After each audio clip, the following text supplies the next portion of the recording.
दोस्तों, आज के वीडियो में एक छोटी सी कहानी मैं सुनाता हूं और कहानी ये बिल्कुल रियल है, बिल्कुल हकीकत है। तो आप लोगों को पता चल जाएगा कि भगवा लव ट्रैप में मुसलमान लड़कियों को किस तरीके से फंसाया जाता है, किस तरीके से उन्हें गैर मुस्लिम शादीशुदा होने के बावजूद उन्हें फंसाते हैं और फिर उनके साथ शादी करते हैं। एक मुस्लिम पत्रकार ने ये स्टोरी लिखी है, मैं उनका नाम नहीं बता सकता, बस आप लोग स्टोरी सुनिए और आप लोगों को खुद ही अंदाजा लग जाएगा कि बात किस हद तक मुसलमान लड़कियों को वर्गलाने की और मुसलमान लड़कियों को भगवा लव ट्रैप में फंसाने की चल रही है।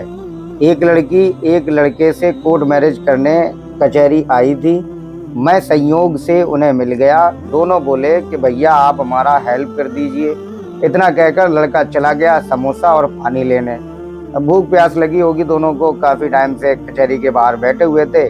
मैंने लड़की से पूछा कि क्या नाम है तुम्हारा। लड़का जब समोसा और पानी लेने चला गया था तब मैंने लड़की से पूछा था कि क्या नाम है तुम्हारा। लड़की बोली कि सबीना।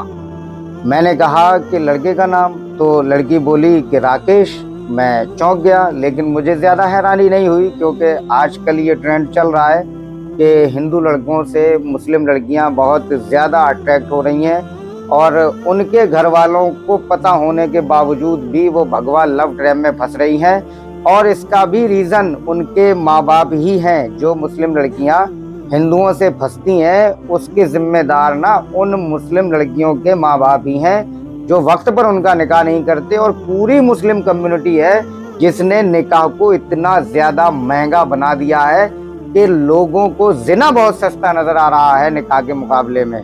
बहरहाल कहानी पे वापस आते हैं। बोली हम दोनों एक दूसरे से बहुत प्यार करते हैं, एक दूसरे के बिना जिंदा नहीं रह पाएंगे। वही घिसे पिटे डायलॉग जो हर प्यार करने वाली लड़की बोलती है। मैं भी उससे कुछ नहीं कहना चाहता था क्योंकि मुझे पता था कि जब तक न लगे बेवफाई की ठोकर, हर किसी को अपने महबूब पे नाज होता है। और बोली हमारे घर वाले राजी नहीं होंगे, इसलिए आज कोर्ट मैरिज कर लेंगे और कुछ दिन बाद कोई हम दोनों का कुछ नहीं बिगाड़ पाएगा। फिर मैंने पूछा कि तुम लड़के के बारे में अच्छे से जानती भी हो ना। वो बोली कि मैं सिर्फ राकेश को जानती हूँ, इन पर मैं खुद से ज्यादा विश्वास करती हूँ। फिर मैंने भी पत्रकार वाला दिमाग लगाकर उससे कहा कि मैं एक बात कहूंगा तो क्या मानोगी। वो बोली कहिए भैया, मैं मानने की होगी तो मानूंगी। मैंने कहा कि बस 2 दिन रुक जाओ, मैं उसके पूरे खानदान का डिटेल्स पता करवा लेता हूँ, फिर मैं खुद गवाह बनकर कोर्ट मैरिज करवा दूंगा तुम दोनों की और प्रशासन से भी हेल्प करवाऊंगा ताकि बाद में तुम दोनों को कोई आंच ना आए। कुछ देर सोचने के बाद सबीना ने कहा ठीक है भैया।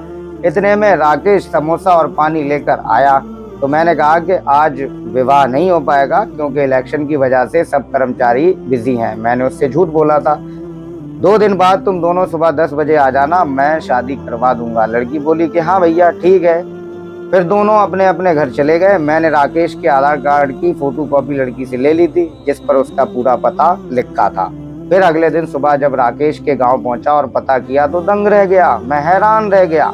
राकेश की शादी 2 साल पहले ही हो चुकी थी और एक 8 महीने की बेटी भी है उससे। 2 मुकदमे भी चल रहे हैं राकेश पर। खैर, आज जब दोनों आए और दोनों के सामने ये सब खुलासा किया तो पहले तो राकेश साफ इनकार किया, यानी कि 2 दिन के बाद वादे के मुताबिक मैंने उन दोनों को बुलाया था कोर्ट शादी करवाने के लिए। तो वो दोनों आए। फिर मैंने जब उनके सामने खुलासा किया तो राकेश तो मुकरता रहा और राकेश ने किसी तरीके से इस बात को नहीं माना। उसने साफ साफ इनकार कर दिया सबीना के सामने। लेकिन जब उसकी बीवी और बच्चे को मैं सामने लाया तो फिर उन्हें देखकर गुस्से में लाल होकर बीवी को मारने लग गया। इतने में मैंने राकेश का हाथ पकड़ लिया। ये सब देखकर और जानकर सबीना के पैरों तले की जमीन खिसक गई। सन्न हो गई थी वो, मानो लकवा मार गया हो। उसकी अम्मी को भी पहले से सब बता दिया था मैंने और उनको साथ लाया था, लेकिन वो थोड़ी दूरी से ये सब छुपकर देख रही थी। फिर उनको बुलाया। उन्हें देखते ही सबीना उनसे लिपटकर आधे घंटे से ज्यादा रोए जा रही थी। दोनों को एक बोतल पानी देकर ऑटो में बिठाया और उसकी अम्मी से ये कसम ली कि एक लफ्ज आप सबीना को नहीं बोलेंगी और ना ये सब उसके अब्बू को बताएंगी। फिर उनको रवाना करके ये कहानी मैंने लिखी। अब आप लोग अंदाजा लगा सकते हैं कि किस तरीके से मुसलमान लड़कियों को भगवा लव ट्रैप में फंसाया जाता है। ये एक सबीना की कहानी है, एक सबीना बची थी। ऐसी जाने कितनी ही सबीना गुमराह हो जाती हैं, मुर्तद हो जाती हैं और कहीं ना कहीं उनकी लाश हमें मिलती है। ऐसे हजारों सैकड़ों वाकयात होते रहते हैं। ऐ मुस्लिम कौम के माँ बापों, होश में आ जाओ, सुधर जाओ नालायकों, हराम खोरो, वक्त पर अपनी बेटियों का निकाह करो, उन्हें दीनी तालीम से आरास्ता करो, उन्हें दीनी तालीम सिखाओ। तुम्हारे नबी ने तो निकाह को सबसे ज्यादा आसान बनाया है, नालायकों सबसे ज्यादा आसान बनाया है। तुम लोग काहे इतना कठिन बनाए चले जा रहे हो?